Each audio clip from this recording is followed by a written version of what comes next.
This is a special edition of Late Night Help. I'm Mark Alyn. We've talked to J.D. Madicus several times. He is a medical whiz. He's a writer, a filmmaker. Did you direct the film? No, I couldn't do everything. I was the producer, but I left the directing to someone a little bit more qualified than me. Got it. And we'll find out more about that. And the name of the book, it's a series actually, and Yes. the book is Final Diagnosis: No Second Chances. And what's the premise of the book? The premise of the book is it's a spy medical thriller. It's basically my love of medicine mixed with my love of, say, James Bond or any of those spy thrillers, Jason Bourne, and combined together to actually solve medical cases where with the whole coronavirus coming along, one of my specialties, my interest is something called infectious disease or microbiology, and it just there's so many infectious disease out there that they're very dangerous, and so these are the things that I incorporate into this medical spy thriller. How did you get interested in medicine to begin with? Did you always want to be a doctor? Yeah, so long story short, I always wanted to be a doctor. I did an anatomy class and got to chapter 9, which was childbirth. And I failed that chapter because it was, maybe I was too young or immature, but it was quite traumatizing seeing like the actual, birth canal and the baby coming out and all that stuff. But now, Wait a second. You're a dad. You saw that your own kids come out.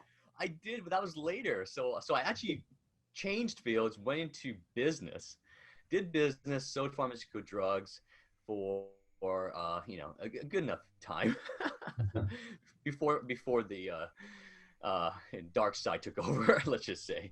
And then I went to study medicine at a medical university.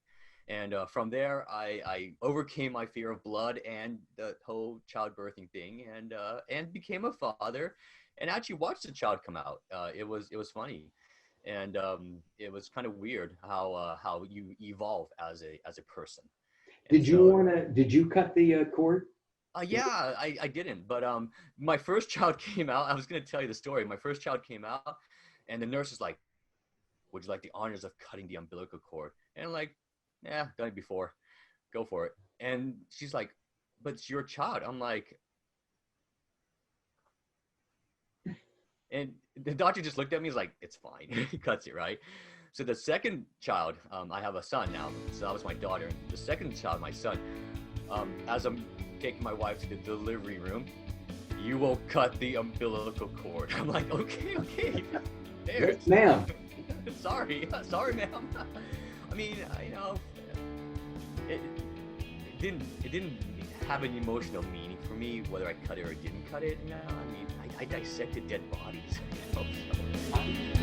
So I have to tell you that in college, well, actually back in high school, Yeah. I was in an advanced biology class, Okay. and this is when I realized I would not become a doctor because I couldn't tell a pancreas from a kidney. Yeah, well, you could be a doctor, maybe not a surgeon, because that's more. Uh, Yeah, so that's when I gave that part up. Uh, right now with COVID, yes. it does tie in with the movie Final Diagnosis, doesn't it? It does actually. So I shot the first 3 chapters as a full featured film with original music and original animation, even and animation opening sequence. So it's going to be amazing. And what happened was that I always knew that in infectious disease, if in say a theoretical terrorist or a person who does not mean well for the world hands, this can be something that can truly devastate the world. Thank God we have a lot of say safety nets, safety organizations like the CDC and the WHO, the World Health Organization, even if certain presidents don't agree, but Right. they do exist to protect the world from such situations. But Right. They just need to as be a little bit more open-minded, I think. Uh, the fact is that you started this book prior to the pandemic. yeah, yeah, So did yeah. you add psychic intuitive to your list of accomplishments?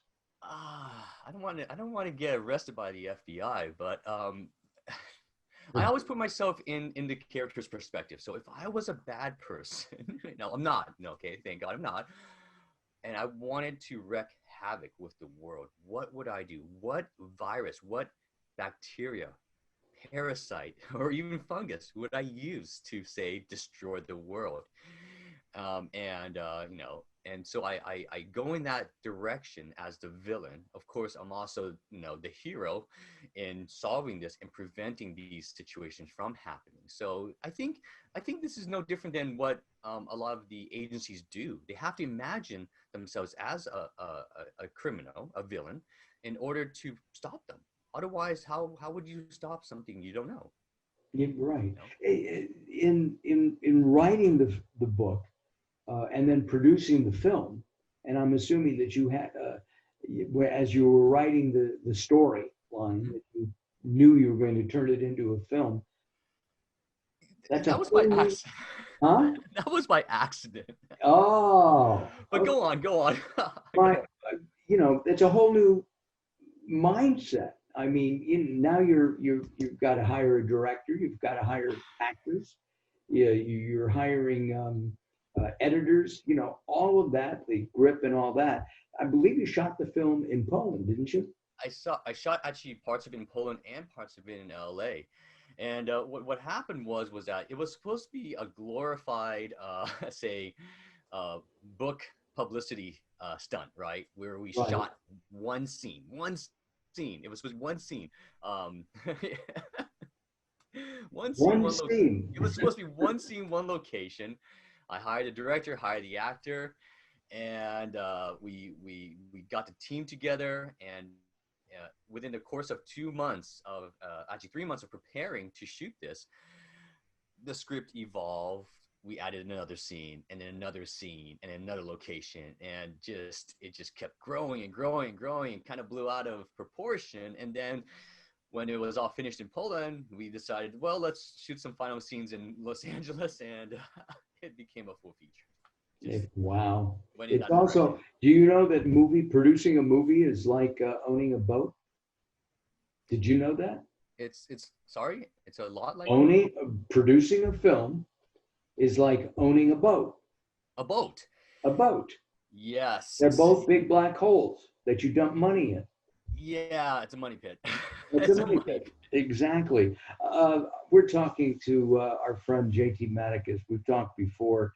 JT is, I think he's a Renaissance man, and Oh, you're too kind. he's right. He does so many different things. Um, you didn't graduate from medical school. No, no, I started medical school. Long story short, I actually got sick. I actually had an undiagnosed illness for years, but I kept on going back to medical school to finish up, but also kind of diagnose myself. And it was kind of weird. The moment I finally diagnosed myself, got healthy, got cured, I found the woman of my life, the woman of my dreams, and got married, had kids like right away, and it's always been my dream to have kids and be in a happily married family. And so I said, you know what, medicine can wait. I need to focus on the family. I have two kids under five, and I promised them Wow. that when they turn five, then I will pursue the degree again. But You go yeah, back to medical school. yeah, I'll go back. I mean, I keep it fresh. I do Medical BuzzFeed, which is a medical news channel. I also have another channel, Future Doc House, a little nod to House MD, the series. where I basically break down medical lectures into simple 5 minute to 10 minute segments and say, look, I studied medicine. I was there. This is what's going to be on the tests. I've been there. They will ask you this question because I took all those exams and I didn't want it to go to waste. How long, So now right. How long do you have to go to finish your degree? oh, I got to start all over. Once Do you, you? once you pass the 3 year mark of not being in school, they make you start all over. Oh, But there is a caveat because there's some universities that allow you something called a challenge test. So they would just basically say, all right, five professors, doctor professors, here's a whiteboard. We're going to ask you 5 questions. If you can answer these 5 questions like a professor, right? And which is what I'm doing. I'm teaching medicine on YouTube. We might just let you not have to take that course again. got it. So there's some possible loophole that I can get through and get by. So that's why I keep teaching medicine on YouTube to keep it fresh, keep it sharp, so that maybe, God willing, when I do go back to medical school, I just take the challenge test and shorten my career a little bit. And you're teaching medicine to people like me, not people, or you, Yeah. So for consumers to yeah, so understand medical yeah, terminology and disease states. yeah, correct. So for Future Doc House, I have 2 kind of segments. One is a lecture series, and one is explained by a medical student, right? So a lot of medical students, and I was a medical student, get asked a lot of questions, especially with current events, right? Hey, this coronavirus, break it down for me simply. So I do that segment as well. But then medical BuzzFeed is more for the consumer, for the general public. It's very, very simple, very, very broken down, and easily, but digestible, I guess, in a sense. More layman's term. I'm, I think we've talked about this before. We're talking here about traditional medicine, but with your ancestry, your history, okay, Yeah. natural medicine got its start in Asia, in China. Well, yeah. I mean, I have these old books behind me, and there's one on something called traditional Chinese medicine, TCM, and there's another one. It's an Indian traditional medicine. It's Ayurvedic medicine. So I actually have these books, of course, translated from older books into English, and it is very fascinating. I mean, you learn about a lot about herbs and lavender and even citrus plants. And like the leaves, the stem, the roots, each has a certain purpose, a certain property that can treat certain illnesses or diseases. And so I am very fascinated with these types of medicine as well.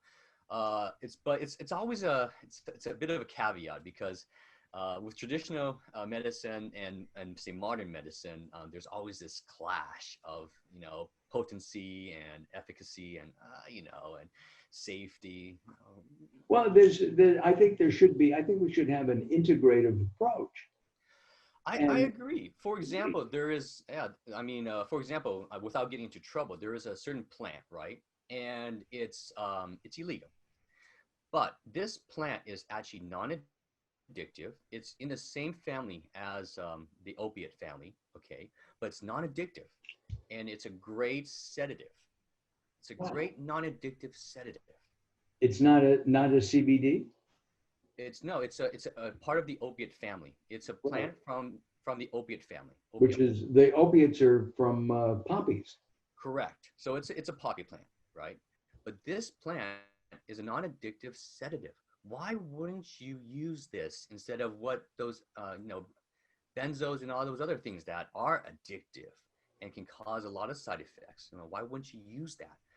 So that's my take on Got it. some things. Well, Um, it's like a person is dying from cancer 20 years ago, okay. and everybody knew then that if they were to smoke marijuana, it would relieve the pain and the nausea, Yeah. and they wouldn't allow it. They do now. I mean, but still, marijuana is classified um, as a drug and not as a supplement. And I don't get it, you know? It's money, it's politics, it's money, it's corporate industries. I mean, I used to work for corporate America. I can give you a lot of inside knowledge about that. So it's tough. You know, at the end of the day, if you are part of corporate America, getting a paycheck from corporate America, you're going to be no, no, no, no marijuana. We have better. We have something better, more expensive, bigger side effects. Might even kill you. Yeah, exactly. We'll cure your allergies, but your kidneys may fall out. We're speaking with JT Madicus here on Late Night Health. JT, you with your video production with Okay. Medical BuzzFeed, and I guess you've had issues with YouTube and Facebook. Can you Yeah. explain that to me? Yeah, the YouTube, they shut me down. And Facebook doesn't, they did not allow me to run ads for months. I had to challenge them. I had to keep on saying, hey, look, I'm not promoting fake news. It's medical BuzzFeed. Yes, the BuzzFeed maybe gives it a sense of it wasn't meant to be not taken seriously. It was meant to be taken lightheartedly. So medical BuzzFeed is more of a channel where you get your medical news with a touch of humor. Okay, so we have something. We have three segments. We have the obviously the updates, you know, on what's going on in the world with the say medical situation, whether it's coronavirus or Ebola or dengue fever, chikungunya. I can go on. I love infectious disease. And then we have a middle section segment called viral news. So we make light of some situations where, say, a patient, you know, 57-year-old patient comes into the hospital overdosing on caffeine, you know, and so we talk about these silly segments that do occur, that do happen, that medical doctors see. And then we have the end segment, which is my inspirational segment, the last word. And the last word is usually something uplifting. You know, we shouldn't fear the coronavirus, but we should be careful and prepare ourselves to not get infected by the coronavirus. Things like that, to inspire the world. Hopefully, that's the traditional thing. Now with the YouTube, they there was one episode that they found apparently not to their liking. It was promoting a medicine that was much more cost effective to treating coronavirus. It was dexamethasone. Dexamethasone is a prednisone. Basically, when you have coronavirus, if you are unlucky to have the cytokine storm, you take this medicine to calm that cytokine storm, allowing you to What is that storm? What does that it's mean? basically your immune system going crazy, going nuclear. For example, you have like bullets, right? Okay, if it can't fight the infection with bullets, it will go nuclear. It will do a burn and tar everything, just cinder everything. And that's what happens. It just burns your lungs in order to burn the virus out. It's called a cytokine storm. And the cytokines are what triggers the burning of your Right. lungs, And that's why destruction. people who have COVID can't breathe. Can't breathe. Then they go into intubation. And the thing is, you know how long it takes for lungs to heal. You know, for a smoker, it takes about 3 months. Stop smoking, and then your lungs will return to normal. If you don't have that time, or if you cannot prevent the burning of the lungs, then you know that's when you end up in the morgue. But if you have a medicine that can stop this, prevent your body from going haywire and burning up the lungs, and buy you time to fight the infection normally with antibodies, you know, that's what I was promoting, and YouTube removed that video. I couldn't Well, believe this it. is people are watching this on YouTube, so we'll see what happens with that. Yeah, Um, the prednisone is it's a steroid, if I'm not mistaken. it is a steroid. It's autoimmune. Well, it's an immunosuppressant. It suppresses the immune system. Your immune system is what releases the cytokine storm, the cytokines which causes the inflammation, the burning, and the destruction of your tissue. So you need to stop that. Sometimes, too, you know, your immune system is trying to do too good of a job to kill the virus, and that's where you get into trouble. So that's And the yeah. the are you back up on YouTube or? Yeah, what I did was, you know, if YouTube is watching this, I actually released it on Future Doc House, the other channel. They took it off. They took it off Medical BuzzFeed. I'll put it on future doghouse channel. Yeah, let's see what happens. Got It's it. live. Right. Well, we have, of course, your websites up here under us. And Wonderful. so if you want information and you want to follow JT, you can.